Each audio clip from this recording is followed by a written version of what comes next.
विसरू नकोस देवा यादीन पामरा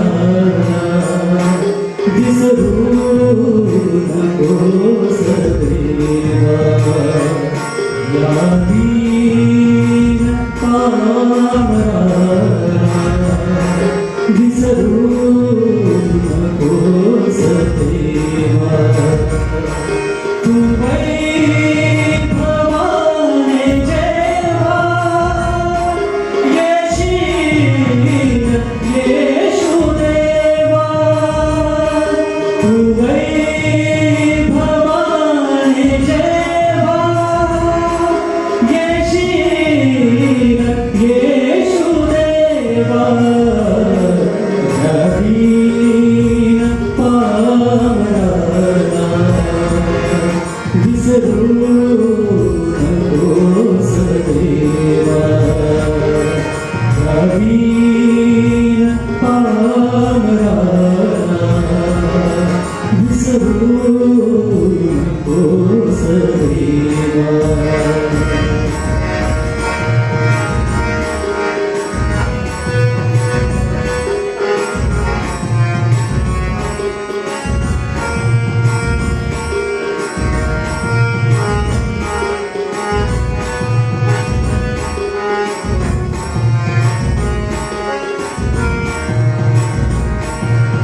देवास तू सावरी आत्या तूच तारी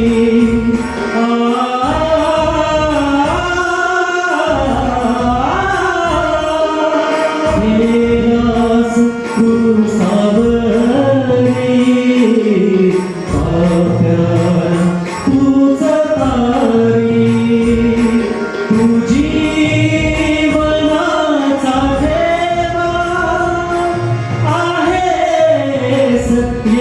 येशुदेवा तुझी मनाचा देवा आहेस येशुदेवा यादीन पामरा विसरू नकोस देवा यादीन विसरू नकोस देवा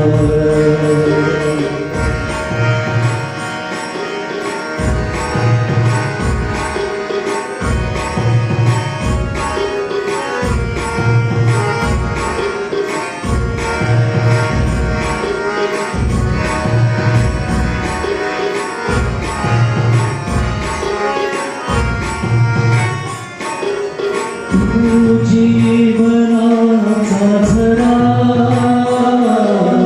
आमचा आधार खरा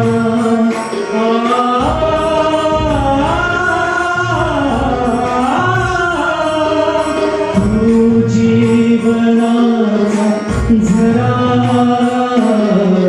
आमचा आधार खरा हृदयात तू असावा करतो तुझा मी धावा हृदयात तू असावा करतो तुझा मी धावा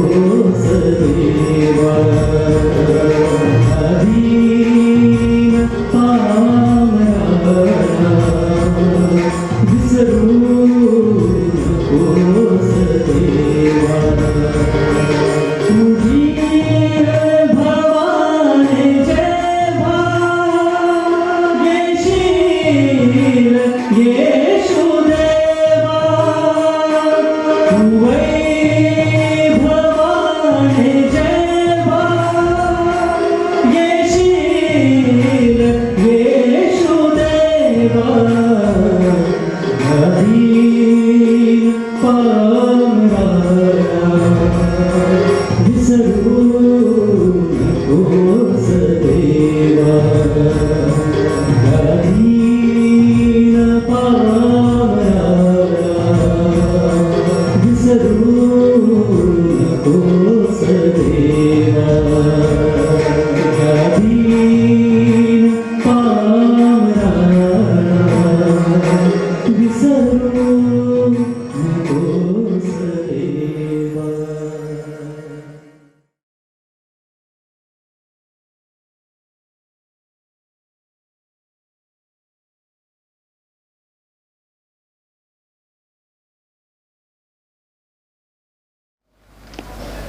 एक वचन आपण वाचूया, त्यावर आपण मनन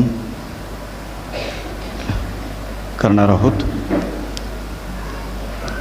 यहुदा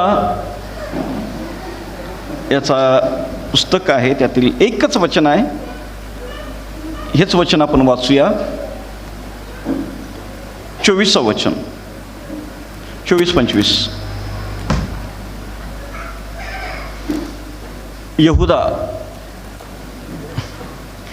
तुम्हाला पतनापासून राखण्यास आणि आपल्या ऐश्वर्युक्त सान्निध्यात निर्दोष अशी उल्हासाने उभे करण्यास जो समर्थ आहे, अशा आपल्या उद्धारक एकाच ज्ञानी देवाला येशू ख्रिस्त आपला प्रभू याच्याद्वारे गौरव, महिमा, पराक्रम व अधिकार युगारंभापूर्वी आता व युगानुयुग आहेत. आमेन. आज आपण जो शास्त्र जे वचन वाचलं ते उपदेशाच्या शेवटी ते मी त्या वचनाकडे येणार आहे. तत्पूर्वी आपला जो आजचा विषय आहे तो हाच आहे की पापाचं स्वरूप आणि मग ते पाप आम्ही कसं हाताळायचं या विषयी आज आपण पाहणार आहोत. पापाकडं तसं बघितलं तर अनेक लोक ज्या गांभीर्यानं पापाकडं बघितलं पाहिजे त्या गांभीर्यानं ते पापाकडं बघत नाहीत. पापाचं स्वरूप अनेक लोकांना समजलेलंच नाही. पापाचं स्वरूप समजलं नसल्यामुळं, पापाकडं गांभीर्यानं न पाहिल्यामुळं अनेकांच्या जीवनामध्ये पापानं त्या ठिकाणी आपलं राज्य प्रस्थापित केलेलं आम्हाला दिसून येत आहे. अनेक लोक त्या पापाच्या आहारी, त्या पापाच्या अधीन झालेले आहेत आणि त्यामुळं देवाचं गौरव त्यांच्याकडून होत नाही, देवाची सेवा त्यांच्याकडून होत नाही, देवाच्या इच्छा त्यांच्याकडून पूर्ण केल्या जात नाहीत आणि ते देवापासून दूर जातात. आपल्या कुटुंबातला आनंद गमावून बसतात, आपल्या जीवनातील आनंद गमावून बसतात आणि त्या ठिकाणी पापामुळं त्यांच्या जीवनाचं आध्यात्मिक असो किंवा भौतिक असो, कौटुंबिक असो, सामाजिक असो, हे सगळंच त्या ठिकाणी सगळं नुकसान पापामुळं होत आहे. आज आपण 4 पापाचे स्वरूप आहेत त्याविषयी आपण बरेच आहेत, पण आपण वेळाभावी 4 गोष्टी त्या ठिकाणी पाहणार आहोत आणि त्या प्रत्येकासाठी एक घटना त्यावर आपण विचार करणार आहोत. पहिलं स्वरूप आहे पाप. कसं आहे पाप? दबा धरून बसलेलं पाप आहे. पाप हे दबा धरून बसलेलं असतं. पाप हे दबा धरून बसलेलं असतं. मूळ जेव्हा मी जर मुळात गेलो तर देवानं निर्माण केलेला मनुष्य हा पवित्र होता. देवानं निर्माण केलेला मनुष्य हा निर्दोष होता. देवानं निर्माण केलेला मनुष्य हा देवाचं प्रतिरूप होता. देवाचं प्रतिरूप तो असा होता, त्याच्यामध्ये पाप नव्हतं, त्याच्यामध्ये पापाचा लवलेश देखील नव्हता. पवित्र, निर्दोष, देवासारखा तो मनुष्य होता. पण जेव्हा आदामानं पाप केलं, देवानं त्याला सांगितलेलं तू बऱ्या वाईट झाडाचं फळ खाऊ नको, त्यानं ते खाल्लं आणि रोमकराच्या पत्रामध्ये पौल त्यांना सांगतो एका माणसानं पाप केलं, त्याच्याद्वारे जगामध्ये पाप आलं, ते पाप सर्व माणसामध्ये पसरलं आणि मग पापानं अशा प्रकारे सर्व मानवजातीमध्ये प्रवेश केलेला आहे आणि ते पापाचं स्वरूप असं आहे, पाप दबा धरून बसलेलं असतं. पाप नेहमीच देवाच्या लोकांचा घात करण्यासाठी, देवाच्या लोकांचा नाश करण्याकरिता, देवाच्या लोकांना देवापासून दूर घेऊन जाण्याकरिता, देवाच्या लोकांना भ्रष्ट करण्याकरिता, देवाच्या लोकांचा घात करण्याकरिता ते पाप टपून बसलेलं असतं, दबा धरून बसलेलं असतं. हे पापाचं एक स्वरूप आहे. अशा प्रकारचं हे पाप आहे. याकरिता आपण शास्त्रभाग त्या ठिकाणी बघूया. आणि मग जो शास्त्रभाग आहे तो उत्पत्तीच्या पुस्तकातील शास्त्रभाग आहे आणि 4 अध्याय वचन क्रमांक 7 मध्ये हे आम्हाला दिसून येतं. उत्पत्ती 4 अध्याय आणि वचन क्रमांक 7 मध्ये आपल्याला दिसून येतं. त्यापूर्वी आपल्याला ही घटना आपल्याला बहुतेकांना माहिती आहे. काईन आणि हबेल यांची घटना. या दोघांनी देखील काय केलेलं आहे, या भावानी, हे दोघं भाऊ नाही काय, त्या दोघा भावानी अर्पण आणलं. अर्पण आणल्यानंतर काय झालं आहे, हबेलाच्या अर्पणाचा देवानं स्वीकार केला, कायनाच्या अर्पणाचा देवानं स्वीकार केला किंवा आदर केला नाही असं या ठिकाणी म्हटलेलं आहे. आणि म्हणून आपल्या भावाच्या अर्पणाचा स्वीकार केला, आदर केला, म्हणून कायनाला संताप आलेला आम्हाला दिसून येतोय. काईन चिडला. माझ्या भावाचा अर्पणाचा आदर झाला, माझ्या भावाचं अर्पण स्वीकारलं, पण माझं अर्पण स्वीकारलं नाही. तो चिडलेला आहे, त्याचं तोंड उतरलेलं आहे म्हटलेलं आहे आणि तो संतापला आहे. त्याच्या मनामध्ये प्रचंड राग आपल्या भावाविषयी निर्माण झाला आहे. त्याच्या मनामध्ये आपल्या भावाविषयी प्रचंड द्वेषाची भावना निर्माण झालेली आहे. आपल्या भावाबद्दल त्याच्या मनामध्ये मत्सराची भावना निर्माण झालेली आहे असं मला त्या ठिकाणी दिसतं. 5व्या वचनामध्ये. 6व्या वचनामध्ये बघा, परमेश्वर कायनाला बोलत आहे, स्वतः देव त्याच्याशी बोलत आहे. देव त्याला का म्हणत आहे, तू का संतापलास, तुझे तोंड का उतरले. आणि त्या ठिकाणी देवानं त्याला त्या पापाचं स्वरूप या ठिकाणी सांगितलंय. पाप कसा आहे हे त्या ठिकाणी देवानं त्याला सांगितलंय. 7व्या वचनामध्ये, तू बरे केलेस तर तुझी मुद्रा प्रसन्न होणार नाही काय, पण तू बरे केले नाहीस तर दाराशी पाप टपूनच आहे, त्याचा रोख तुझ्यावर आहे, याकरिता तू त्याला दाबात ठेव. काय म्हटलेलं आहे, देव कायनाला म्हणतो, कायना तुझी मुद्रा प्रसन्न का नाही, तू का संतापलायस, तू बरे केले नाहीस तर दाराशी पाप टपूनच आहे, त्याचा रोख तुझ्याकडे आहे. कायना त्या पापाचा रोख तुझ्याकडे आहे. ते पाप तुझ्याकडं दाराशी दबा धरून बसलेला आहे.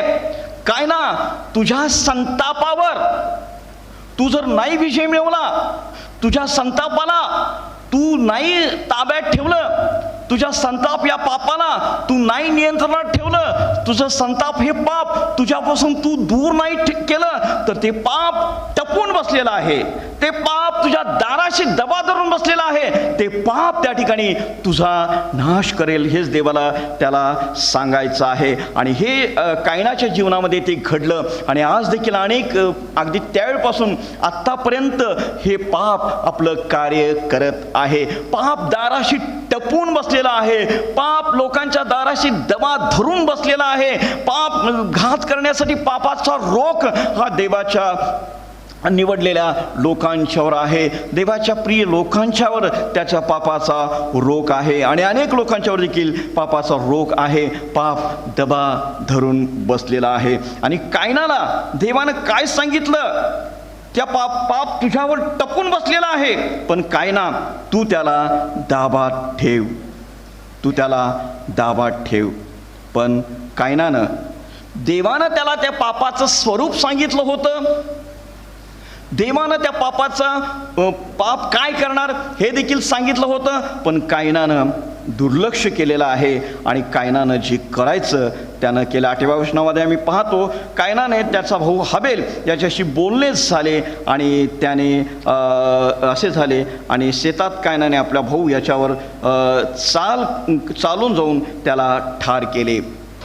देवाला माहिती होतं ह्या कायनाकडून अशा प्रकारे हे पाप हे घडण्याची शक्यता आहे. आणि म्हणून देवानं सांगितलं होतं, त्या तुझा संताप जो राग आहे, जो तुझा राग आहे, पाप आहे, त्या पापाला दाबात ठेव. तो पाप तुला त्या ठिकाणी तुझ्याकडून मोठं पाप घडून येईल, हेच देवाला त्याला सांगायचं होतं. पण कायनानं दुर्लक्ष केलं आणि त्या पापानं आपली शिकार जी आहे ती त्या ठिकाणी त्यानं केली. कायनाकडून कायनाकडून एक मोठं पाप झालं आणि खुनाचं पाप त्यानं केलेलं आहे. आणि जगातील पहिला जो खून आहे हा या ठिकाणी दिसतो. एका भावानं आपल्या भावाचा केलेला खून. जर कायनानं देवाची सूचना, देवाची आज्ञा, देवाचं मार्गदर्शन याकडं गांभीर्यानं पाहिलं असतं, त्याचा त्यानं स्वीकार केला असता, त्यानं त्याप्रमाणे आचरण केलं असतं, तर त्याच्याकडून खुनासारखं पाप घडलं नसतं. आणि म्हणून पापाला त्यानं आपल्या जीवनामध्ये प्रवेश करू दिला. कायनानं पापाला आपल्या जीवनामध्ये कार्य करू दिलं आणि अशा प्रकारे आपल्याकडून पाप त्यानं मोठं गंभीर असं पाप होऊ दिलं असं आम्हाला दिसून येत आहे. म्हणून देवानं दिलेला जो संदेश कायनाला जो सांगितलं ते आज देखील हे सत्य आहे की पाप अनेकांच्या दाराशी टपून बसलेला आहे. घात करण्यासाठी, नाश करण्याकरिता, विध्वंस करण्याकरिता, पवित्रता भंग करण्याकरिता, शुद्धता भंग करण्याकरिता, नाश करण्याकरिता ते पाप टपून बसलेलं असतं. ते पाप टपून बसलेलं आहे. आणि म्हणून त्याला काय केलं पाहिजे, ते पाप कसं हाताळायला पाहिजे, तर देवानं त्याला सांगितलं त्या पापाला तू आपल्या दाबात ठेव. काही ना, जो संतापाचं पाप तुझ्यामध्ये दिसत आहे त्या संतापाला तू आपल्या दाबात ठेव. तो तुझा राग, तो तुझा संताप, तो तुझा क्रोध काही ना तुझ्या अधीन ठेव. तो वर येऊ देऊ नको, त्याला तुझ्या जीवनामध्ये पुढचं कार्य करू देऊ नको.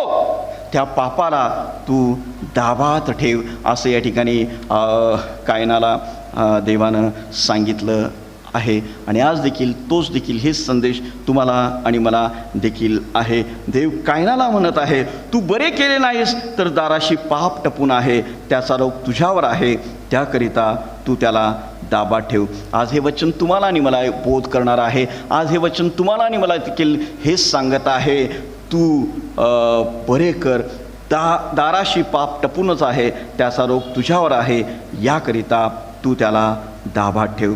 आपल्यावर रोग असलेला पाप, आपल्याला पापामध्ये दुष्कृत्य करून घेणारं हे पाप आहे, ते टपून बसलेलं आहे. त्याला दाबात ठेवणं, त्याला वर न येऊ देणं, त्याच्यावर नियंत्रण गाजवणं, त्याला पापाला दूर करणं, हे आपण करणं गरजेचं आहे. म्हणून पापाकडं गांभीर्यानं बघणं फार आणि फार गरजेचं, फार आणि फार महत्त्वाचं आहे. पाप दाराशी टपून बसलेलं आहे. पाप हे सदैव टपून बसणारं असं आहे. मग त्याला दाबात ठेवण्याची जबाबदारी तुमची आणि माझी आहे. दुसरं या ठिकाणी आपण दुसरी गोष्ट या ठिकाणी आपण बघूया, पापाचं स्वरूप आणि कसं हाताळायचं हे आपण बघत आहोत. पहिलं आपण बघितलं पाप दबा धरून बसलेलं असतं, हे आपण बघितलेलं आहे. दुसरी गोष्ट आपण बघूया, पाप हे नाश करणार आहे. पाप हे नाश करणारं आहे. याकरिता एक उदाहरण आम्ही बघूया आणि ते म्हणजे शास्ते याचा 13वा अध्याय. यामध्ये आम्हाला ते उदाहरण दिसतं. 13वा अध्याय जो आहे त्या ठिकाणी आम्हाला हा सगळा वृत्तांत आम्हाला पाहाव्यास मिळतो. आपण तो वृत्तांत वाचायचा नाही, आपण फक्त जनरल आपण त्याचं सारांश रूपानं बघणार आहोत. शास्त्रीयाचा 13वा अध्याय 13 ते पुढं आम्ही पाहतो 16 या वचनामध्ये. 13वा अध्यायापासून ते 16व्या वचनामध्ये एका देवाच्या नाझिराची कथा आहे आणि त्याचं नाव आहे शमशोन. हा देवाचा निवडलेला शास्ता, हा देवाचा निवडलेला नाझीर, हा देवानं आपल्या कार्यासाठी त्याला नेमलं होतं. आपल्या कार्याकरिता देवानं त्याला एक अद्भुत अशी शक्ती दिलेली होती. आणि अशा या शमशोनाविषयी आम्ही पाहतो, त्याचा देवानं उपयोग देखील काही वेळा करून घेतला. पण त्या ठिकाणी शमशोन यानं निष्काळजीपणा केला. पापाविषयी तो अगदी निष्काळजी राहिला. पापाकडं त्यानं गांभीर्यानं बघितलं नाही. तो कोण आहे हा तो विसरला आणि त्या ठिकाणी तो त्या पापामध्ये नाश झाला असं आम्हाला दिसून येत आहे. देवानं दिलेल्या आज्ञांच्याकडं त्यानं दुर्लक्ष केलं. जर तुम्ही घरी गेल्यानंतर अगदी काळजीपूर्वक जे तरुण आहेत त्या तरुणांना देखील विशेष माझं आव्हान राहील, विनंती राहील की शास्त्रे याचा 13, 14, 15, 16 ही वचनं तुम्ही घरी गेल्यानंतर निश्चित वाचा. एक शमशोन, देवाचा नाजीर, देवाचा सेवक, देवानं अद्भुत शक्ती दिलेला, इतकी मोठी कार्य देवा पण त्याच्या करून घेतलेला, तो पापाविषयी निष्काळजी राहिला. त्यानं पापाकडे गांभीर्यानं बघितलं नाही. तो पाप करत गेला. जर आम्ही बघितलं तर बरंच या ठिकाणी त्याच्याविषयी आम्हाला दिसून येत आहे. कशा निष्काळजीपणे तो वागत होता, कशा स्वैर पद्धतीनं तो वागत होता आणि त्याचा शेवट जो झाला तो फार वाईट झाला. त्याला त्या ठिकाणी त्याचा मृत्यू जो झाला 16व्या अध्यायामध्ये आम्हाला दिसतं की त्याला कशा प्रकारे त्याचे डोळे काढले, कशा प्रकारे त्याला बांधून घातलं, कशा प्रकारे त्याची लोकांनी थट्टा केली. एवढ्या बलवान, एवढ्या ताकदवर मनुष्याची कशा प्रकारे त्याची थट्टा केली हे आम्हाला त्या ठिकाणी दिसून येतं. कशा प्रकारे त्याच्याकडून आपल्या लोकांनी करमणूक करून घेतली, त्याला खांबामध्ये उभं केलं आणि त्याला कशा प्रकारे करमणूक त्याच्याकडून करून घेतली हे आम्हाला दिसून येत आहे. हा देवाचा नाजीर लोकांसाठी हसण्याचा विषय झाला. का? पापाकडं त्यानं गांभीर्यानं बघितलं नाही. पापाकडं त्यानं निष्काळजीपणानं बघितलं. त्या पापानं त्याचा घात केला, त्या पापानं त्याचा नाश केला, त्या पापानं त्याचं जीवन उद्ध्वस्त केलं. पापानं त्याचं जीवन उद्ध्वस्त करून टाकलं. आणि हे एक महान सत्य आहे.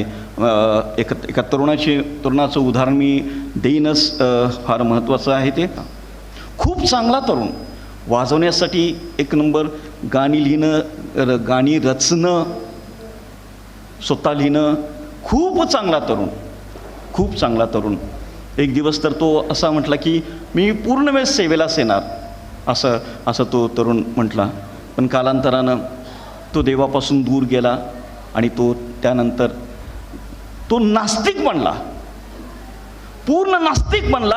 आणि मग वेगवेगळ्या पापामध्ये तो इतका गुंतून गेला की देवापासून खूप खूप दूर गेला.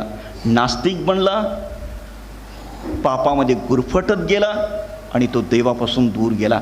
देवानं दान दिलं होतं, देवानं कृपादान दिलं होतं, देवानं कौशल्य दिलं होतं, देवानं निवडलं होतं, पण पापाला नाही म्हणायला तो धसला नाही. पापाला त्यानं आपल्या जीवनामध्ये कार्य करू दिलं आणि त्या प्रकारे तो नास्तिक झाला. आज त्याच्या मुलांशी मी बोलत असताना खूप वाईट वाटतं. गेल्या 2 महिन्यापूर्वी मी त्यांच्या घरी गेलो होतो. तो मुलं देखील माझ्याशी वाद घालत होते. देव नाहीच, सिद्ध करून दाखवा. जवळजवळ 1 तास मी त्या मुलाशी बोलत होतो. वाईट वाटलं. एक वेळ क्वायरमध्ये गाणं गाणारा मुलगा, क्वायरमध्ये गीतं लिहिणारा, गीतं रचणारा, देवाच्या सेवेसाठी एक वेळ पूर्ण वेळ सेवेसाठी आलेला हा तरुण, पापानं त्याचा नाश केला. आणि मग हे फार घातक आहे. शमशोनाचा त्या पापानं नाश केला. शमशोनाचा त्या पापानं घात केला असं आम्हाला दिसतं. पाप हे साधन आहे, पाप हे भयंकर आहे. त्या पापाचा उद्देश हाच आहे, देवाच्या लोकांना नाशाकडे नेणं, देवाच्या लोकांचा विध्वंस करणं, देवाच्या लोकांना देवापासून दूर घेऊन जाणं. एक विश्वासणारा नास्तिक बनतो. किती भयंकर आहे हे. आणि असं पाप हे कार्य करताना आम्हाला दिसून येत आहे. आणि म्हणून हे देखील पापाचं स्वरूप आहे. म्हणून एक गोष्ट फार महत्त्वाची आहे की पाप हे नाश करणारं आहे. म्हणून पापाकडं गांभीर्यानं बघणं खूप गरजेचं आहे. आपल्या जीवनामध्ये निष्काळजीपणा न करता आपण काळजी घेणं, पापानं माझ्या जीवनामध्ये प्रवेश करू नये यासाठी स्वतःची काळजी घेणं खूप आणि खूप गरजेचं आहे. आजकाल आम्ही बऱ्याच लोक बघतो की पापाकडं जितक्या गांभीर्यानं बघायला पाहिजे तितक्या गांभीर्यानं लोक पापाकडं बघत नाहीत. आणि त्यामुळं एक पाप प्रवेश करत आहे आणि तेच पाप अनेकांची जीवनं उद्ध्वस्त करताना आम्हाला दिसून येत आहे. पुढचं एक उदाहरण आपण त्या ठिकाणी पुढचं पापाचं स्वरूप पाहणार आहोत आणि ते देखील फार महत्त्वाचं आहे. इब्री लोकाच्या पत्रामध्ये त्या ठिकाणी त्या पापाच्या स्वरूपाविषयी सांगितलेलं आहे. इब्री लोकाचं पत्र याचा 12वा अध्याय आणि मग दुसऱ्या वचनामध्ये त्या ठिकाणी ते म्हटलेलं आहे. त्याचं उदाहरण देखील आपण पाहणार आहोत. इब्री लोकास पत्र याचा 12वा अध्याय आणि दुसरं वचन. आपण आपल्या विश्वासाचा उत्पादक व पूर्ण करणारा येशू ह्याच्याकडे आपण पाहत असावे, जो आनंद त्याच्यापुढे होता त्याकरिता त्याने लज्जा तुच्छ मानून वधस्तंभ सहन केला आणि देवाच्या राजासनाच्या उजवीकडे बसला आहे. या ठिकाणी आणखीन एका पापाचं स्वरूप आम्हाला पहिलं वचन.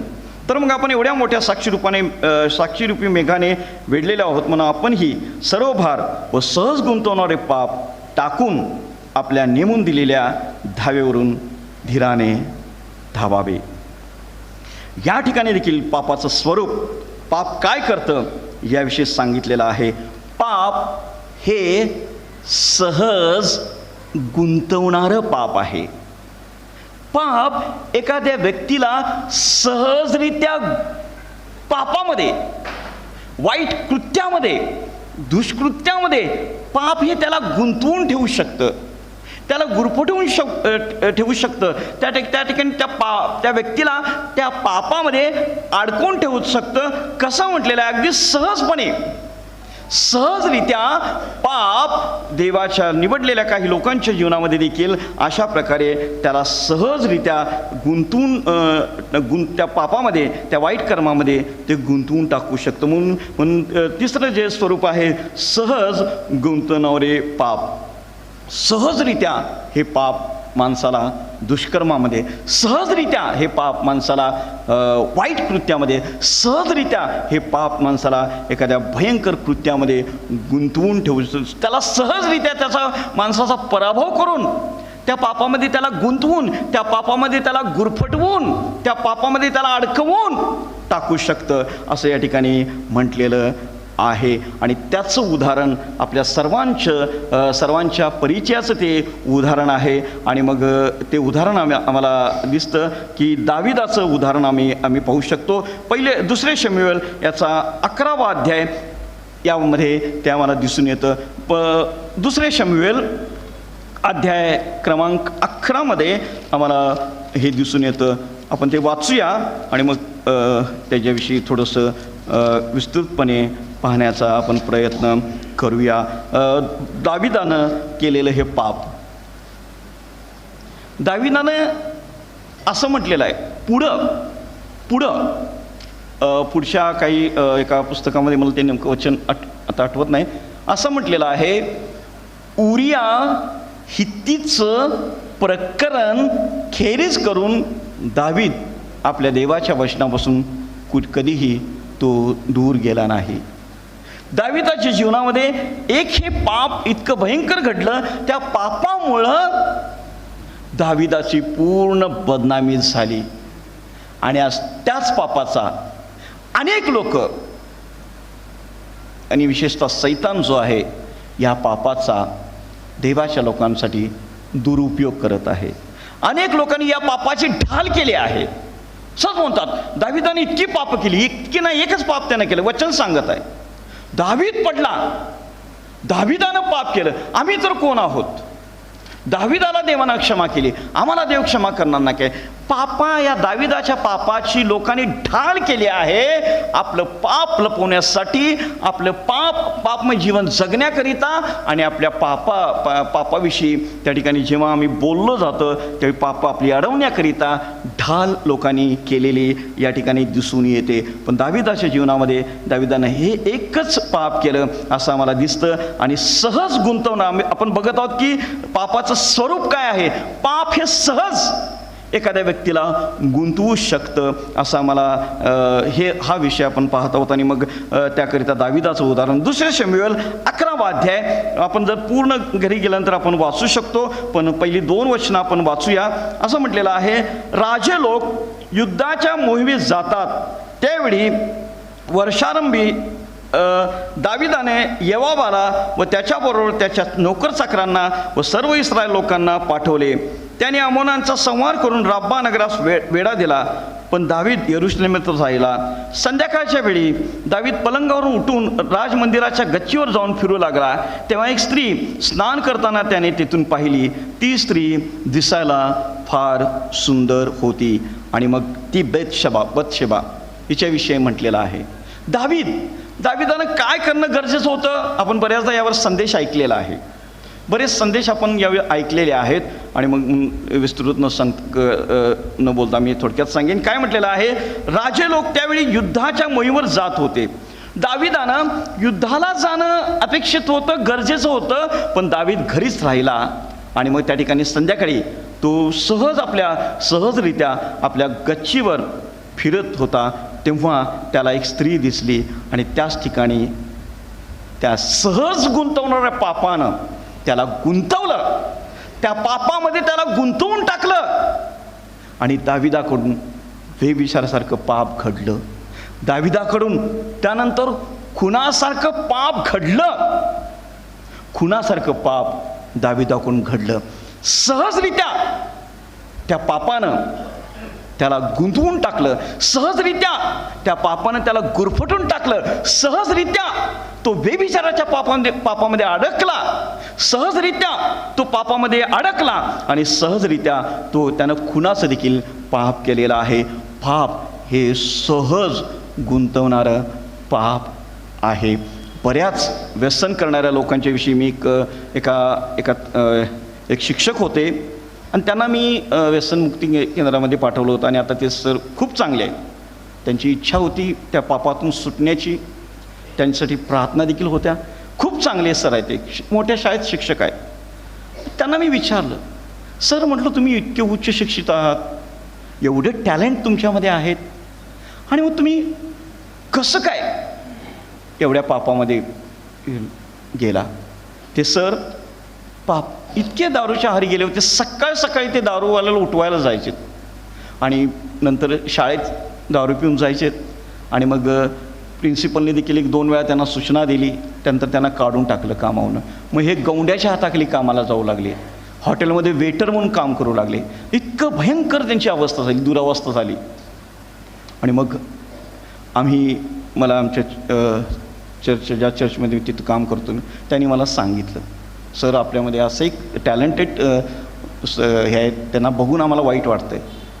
शिक्षक गौंड्याच्या हाताखाली काम करतो, शिक्षक सेंटरिंगच्या काम करतो, सर आपण त्याच्यासाठी काहीतरी करूया. मग त्याला मी घेतलं, त्याच्याशी बोललो, त्याला घेऊन गेलो. त्याची पत्नी 2 महिने प्रार्थना करत होती, रडून प्रार्थना करत होती त्यासाठी. मंडळी त्यासाठी प्रार्थना करत होती. आम्ही देखील प्रार्थना करत होतो. आणि मग त्या देवानं त्यांना त्यातून मुक्त केलं. मी त्यांना विचारलं, सर म्हटलं तुम्ही इतके उच्च शिक्षित असताना तुम्ही कसं काय यामध्ये अडकला? त्यांनी सांगितलं, माझा भाऊ त्याचा श्रीमंत होता. तो दारू प्यायला जायचा. मग ह्यांना घेऊन जायचा शाळा सुटल्यानंतर. नाही म्हणताना हळूहळू त्यांना सवय लागली. तो भाऊ झाला नंतर भाऊ सुटला, तो गेला परदेशात, तिथं सेटल झाला. आणि हे बिचारे त्यामध्ये अडकले. सहज गुंतवणारं पाप. त्या पापानं एका शिक्षकाला मातीमध्ये मिळवून टाकलं. पण उद्धार करणारा देव, त्याच्या पत्नीची रडून केलेली प्रार्थना, मंडळीची रडून केलेली प्रार्थना, आमच्या तरुणांनी केलेली प्रार्थना, आणि सर्वात महत्त्वाचं त्या सरांची इच्छा समजून घेतलं त्यांनी. हे वाईट आहे, हे पाप आहे, आणि त्यातून ते सुटले. सहज गुंतवणार. आपला विषय काय मी सांगत आहे, पापाचं स्वरूप सांगत आहे. पाप हे सहज माणसाला गुंतवतं. तरुणांनो लक्ष द्या, तरुणांनी तुम्ही पण लक्ष द्या. भयंकर पाप आहे. सहजरित्या ते एका वाईट गोष्टीमध्ये गुरफटू शकतं. सहजरित्या ते वाईट कृतीमध्ये गुंतवू शकतं. हे आपण लक्षात घेणं गरजेचं आहे. दाविदाचं तेच झालं. सहज गुंतवणारं पाप त्या ठिकाणी त्या पापामध्ये तो गुरफटून गेला, गुंतून गेला. आणि त्याच्यावर खूप मोठा परिणाम झाला. त्याच्या राज्यावर परिणाम झाला. लोक म्हणतात दाविदाला देवानं क्षमा केली. क्षमा अर्धवट लोक आहेत, बरेच लोक अर्धवट आहेत, वचन वाचतच नाहीत आणि सांगितलं तर समजूनच घेत नाहीत लोक, बरेच लोक. मी बऱ्याच लोकांशी बोलतो. दाविदाला देवानं क्षमा केली, दाविदाला देवानं क्षमा केली, पण जर वचन वाचलं तर असं दिसतं 17 दुष्परिणाम त्याला भोगावे लागले. त्याच्या घरात भांडणाला सुरुवात झाली. तो एक दुष्परिणाम त्याच्यावर झाला. त्याची बदनामी झाली, तो एक दुष्परिणाम झाला. बरेच अशा 17 गोष्टी आहेत की ज्या पापामुळे, एका पापामुळे क्षमा प्राप्त झाली, पण त्याला ह्या परिणामाला सामोरं जावं लागलंच. सहज गुंतवणारं पाप हे खूप भयंकर आहे. आणि म्हणून इब्री लोकांच्या पत्राचा लेखक म्हणतो, कशा प्रकारे हाताळा ते पाप. टाकून द्या ते पाप, टाकून द्या तुमच्या जीवनामध्ये. जर ते एखादं पाप ते टाकून द्या. त्या पापाला तुम्ही पापाकडे तुम्ही गांभीर्यानं बघा, सोडून द्या, असं या ठिकाणी म्हटलेलं आहे. दाविदाला पापानं सहज गुंतवलं. शेवटचं आपण बघूया, पापाचं स्वरूप आपण पाहत असताना आपण बघितलेलं आहे की 3 गोष्टी आपण बघितल्या. दबा धरून बसलेलं पाप दबा धरून बसतं. नाश करणारं पाप, ज्यानं शमशोनाचा नाश केला. दबा धरून बसलेल्या पापानं कायनाचा नाश केला. सहज गुंतवणारे पाप, दाविदाचं पाप. आणि शेवटचं आपण बघूया पापाचं स्वरूप, सत्ता गाजवणारं पाप. पापाचं स्वरूप हे आहे, पाप सत्ता गाजवतं. याकरिता जे वचन आहे ते आपण बघूया आणि मग एक उदाहरण देखील आपण बघूया. स्तोत्र 19 या ठिकाणी ह्या दाविदानं केलेली ही प्रार्थना आहे. लोक दाविदाचं पापच बघतात, पण दाविदाच्या प्रार्थनाकडे लोक दुर्लक्ष करतात. काय म्हटलेलं आहे बघा, 19वा अध्याय 13 वचन.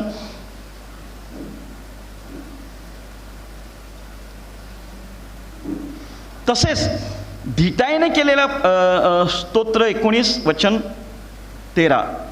ढिटाईने केलेल्या पापापासून आपल्या सेवकाला आवर, त्यांची सत्ता माझ्यावर न चालो, म्हणजे मी पूर्ण होईल. दावीद म्हणतो, स्तोत्र करता, की देवा, ढिटाईने केलेल्या पापाला आवर, पापाची सत्ता माझ्यावर चालू देऊ नको.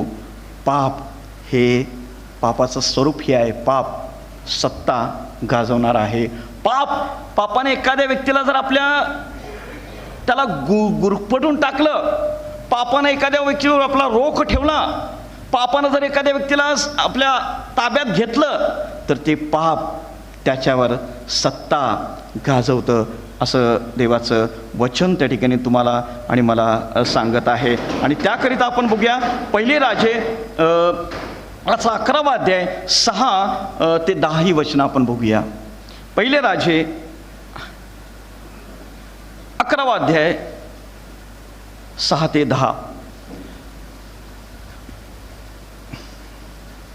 एक वृद्धाचं झालेलं पतन, जो देवाला प्रिय होता,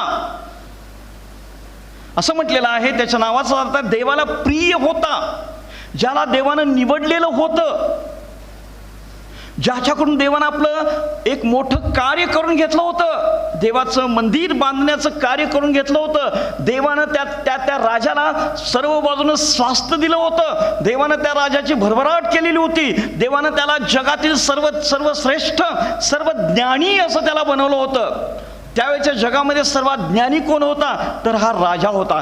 त्यावेळेच्या जगामध्ये सर्वात श्रीमंत कोण होता, तर हा राजा होता. त्यावेळेच्या जगामध्ये सर्वात प्रभावी प्रबळ राज्य कोणाचं होतं, तर ह्या राजाचं होतं. तो राजा पापाच्या अधीन गेला. त्या राजावर पापाची सत्ता आली आणि त्या राजाचं नाव आहे शल्मोन राजा, दाविदाचा पुत्र. 11वा अध्याय आपण पाहूया. या ठिकाणी म्हटलेलं आहे 6 पासून पुढं आपण बघूया, वचन वाचूया. परमेश्वराच्या दृष्टीने जे वाईट ते शल्मोनाने केले, त्याचा बाप दावीद याच्या प्रमाणे तो परमेश्वराला पूर्णपणे अनुसरला नाही. तेव्हा शल्मोनाने यरूशलेमच्या समोरील पहाडावर मोवाबाच्या बघा, याचं स्पष्टीकरण मी देत नाही, वेळ नाही आपल्याला, फक्त आपण ऐकूया काय केलं बघा शल्मोनानं. परमेश्वराच्या दृष्टीने वाईट ते केले. तेव्हा शल्मोनाने यरूशलेमच्या समोरील पहाडावर मोवाबाच्या अमंगल दैवत कमोश व अमोन्याच्या अमंगल दैवत मोलक मोलक यांच्यासाठी उंच स्थान बांधले. ज्या विदेशी स्त्रिया आपल्याला आपापल्या दैवतांना धूप दाखवत व यज्ञ करीत त्या सर्वांसाठी त्याने अशीच व्यवस्था केली. शल्मोनाचे मन इस्रायलचा देव परमेश्वर याच्याकडून फिरले म्हणून परमेश्वर त्याच्यावर कोपला. त्याला त्याचे 2दा दर्शन झाले होते. त्याला या बाबतीत अशी आज्ञा होती की अन्य देवाच्या नादी लागू नकोस. पण परमेश्वराने केलेली आज्ञा त्याने पाळली नाही. यास्तव परमेश्वर शल्मोनाला म्हणाला, माझा करार मी तुला लावून दिलेले नियम न पाळता असे तू केले. या अर्थी तुझे राज्य तुझ्यापासून घेऊन मी त्या ठिकाणी तुझ्या एका सेवकाला देईन असं त्या ठिकाणी त्यानं म्हटलेलं आहे. आणि यानं काय केलं, शल्मोन काय केलं, सत्ता गाजवणारं पाप. त्यानं विदेशी बायका केल्या. त्या विदेशी बायकांनी भरपूर बायका त्यानं केल्या, 1000 बायका केल्या असं तसं म्हटलं जातं. आणि विदेशी बायकांनी काय केलं, त्याचं मन अन्य त्या दैवताकडे वळवलं आणि ह्यानं भयंकर पाप केलं. त्या दैवतांसाठी त्यानं मंदिरं उभी केली आणि अशा प्रकारे तो देवापासून दूर गेला. एक पाप केलं, विदेशी बायका केल्या. त्या पापानं सहज त्याला गुंतवून टाकलं. त्या पापानं त्या ठिकाणी त्या पापाचा रोग त्याच्यावर होता आणि त्या पापानं त्याला आपल्या अधिकारात घेतलं आणि त्या पापानं त्याच्यावर सत्ता गाजवली आणि त्या पापानं त्याला त्या ठिकाणी मंदिर बांधण्यासाठी देवाला सोडून अन्य देवाची मंदिरं बांधण्याचं पाप, गंभीर कृत्य, दुष्कृत्य त्याच्याकडून करून घेतलं. पाप हे गंभीर आहे. पाप अशा प्रकारे माणसावर सत्ता गाजवणारं ते पाप आहे. आणि म्हणून दाविदानं काय केलं, पापाला या सत्ता गाजवणाऱ्या पापाला कसं हाताळलं. त्यानं प्रार्थना केली, देवा पापाची सत्ता माझ्यावर चालू देऊ नकोस. देवबापा कुठल्याच पापाची सत्ता माझ्यावर चालू देऊ नकोस. देवबापा मला जे माझ्या जीवनामध्ये दिसलेलं पाप आहे, मला दिसत नाही ते पाप देखील मला दाखव. त्या पापापासून मला दूर ठेव. देवबापा काही वेळा मी धिटाईने पाप करतो, ते पाप देखील माझ्यापासून दूर ठेव. आणि देवबापा पापाची सत्ता तेवढी माझ्यावर चालू देऊ नको. पापाचा अधिकार माझ्यावर चालू देऊ नकोस. पापाच्या हातामध्ये मला त्या ठिकाणी पडू देऊ नको अशी त्यानं प्रार्थना केली. आज अनेक लोकांच्या जीवनामध्ये आम्ही पाहतो की पापानं अनेक लोकांच्या जीवनामध्ये सत्ता गाजवली आहे. आपला अधिकार प्रस्थापित केलेला आहे. आपली हुकूमत त्यांच्यावर प्रस्थापित केलेली आहे. ते त्या ठिकाणी ज्याप्रमाणे पाप त्यांच्यावर अधिकार गाजवणारं जे पाप आहे ते त्यांना चालवल तसं ते चालतात. ते पाप जसं बोलल तसं ते बोलतात. ते पाप जी कृती करायला सांगल ती कृती ते करत आहे. पापाच्या अधीन, पापाच्या आहारी पापाची सत्ता त्यांच्यावर आलेली आहे. पापाची सत्ता त्यांनी स्वीकारलेली आहे. पापाच्या आहारी ते लोक गेलेले आहेत. पापाच्या अधीन ते लोक झालेले आहेत आणि त्यामुळं नाशाकडं असे लोक चाललेले आहेत. आणि म्हणून त्या ठिकाणी हे फार महत्त्वाचं आहे. पापाचं स्वरूपच असं आहे, पाप हळूहळू प्रवेश करतं. जे आधी आपल्यामध्ये आहेच, पण ते पाप हळूहळू कार्य करतं. ते पाप सहजरित्या गुंतवण्याचा प्रयत्न करतं. ते पाप मला धरून बसलेलं असते. पाप मला माझ्याकडून दुष्कृत्य करून घेण्यासाठी सदैव तयार असतं आणि ते पाप मला नाशाकडे घेऊन जाण्यासाठी तयार असतं. म्हणून त्या पापाला दाबात ठेवणं, कशा प्रकारे हाताळायचं, त्या पापाला दाबात ठेवणं, तसलं पाप टाकून देणं, पापापासून दूर राहण्यासाठी प्रार्थना करणं, पापाची सत्ता माझ्यावर चालू नये यासाठी प्रार्थना करणं खूप आणि खूप गरजेचं आहे. शेवटचं वचन आपण वाचूया आणि मग आपण प्रार्थना करूया. आणि फार महत्त्वाचं हे वचन आहे. यहुदानं सांगितलेलं आहे की यहुदाचं पत्र 24 वचन, तुम्हाला पत्नापासून, यहुदाचं पत्र 1 अध्याय आहे, 24 वचन, तुम्हाला पत्नापासून राखण्यास आणि आपल्या ऐश्वर्युक्त सान्निध्यात निर्दोष अशी उल्हासाने उभा करण्यास जो समर्थ आहे, आपला देव, आपला प्रभू येशू ख्रिस्त, देव जो पवित्र आत्मा हा पत्नापासून राखण्यास समर्थ आहे. ते सहज गुंतवणारं पाप, त्या पापामध्ये मी गुंतलाच जाऊ नये याकरिता मला सोडवणारा आपला प्रभू येशू ख्रिस्त आहे. त्या पापाच्या सत्तेखाली मी जाऊ नये याकरिता माझी काळजी घेणारा प्रभू येशू ख्रिस्त आहे. त्या पापाच्या नाशापासून सोडवणारा प्रभू येशू ख्रिस्त आहे. दबा धरून असलेलं पाप, त्या पापाला अधीन ठेवण्याकरिता सामर्थ्य देणारा प्रभू येशू आहे. पतनापासून राखणारा प्रभू येशू ख्रिस्त आहे. म्हणून त्या ठिकाणी आपण वैयक्तिकरित्या त्या पापाला दबा धरून बसलेल्या पापाला दाबात ठेवणं गरजेचं आहेच. सहज गुंतवणारं पाप हे स्वरूप त्या पाप टाकून देणं गरजेचं आहेच. पापाची सत्ता माझ्यावर चालू नये यासाठी प्रार्थना करणं गरजेचं आहेच. पापाकडं निष्काळजीपणे न पाहता शमशोनानं निष्काळजीपणाने पाहिलं, नाशाकडे गेला. आणि म्हणून पापाकडे गांभीर्यानं पाहणं गरजेचं आहेच. यासोबत पतनापासून राखण्यास समर्थ असलेला सर्वसमर्थ देव, त्या देवाकडे देखील पाहणं, त्या प्रभू येशू ख्रिस्ताकडं पाहणं, त्या प्रभू येशू ख्रिस्ताच्या सानिध्यात राहणं, त्या प्रभू येशू ख्रिस्ताकडं पाहत राहणं, त्या प्रभू येशू ख्रिस्ताकडं सामर्थ्य घेणं, त्या प्रभू येशू ख्रिस्ताचं संरक्षण घेणं, त्या प्रभू येशू ख्रिस्ताची कृपा घेणं, त्याच्या प्रार्थनेत, त्याच्या भक्तीत, त्याच्या वचनात राहणं देखील खूप खूप गरजेचं आहे.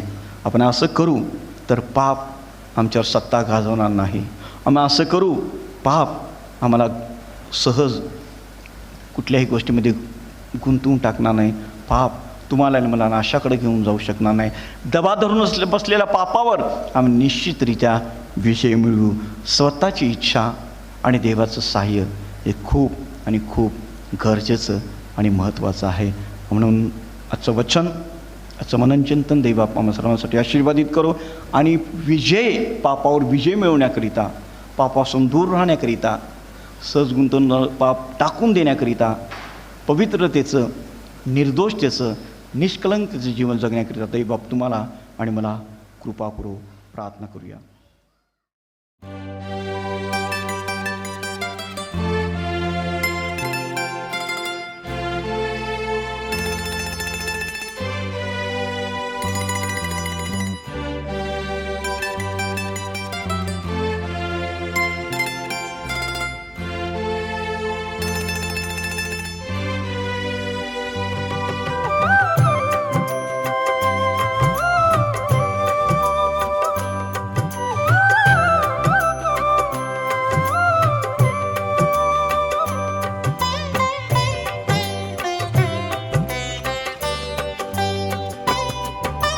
मी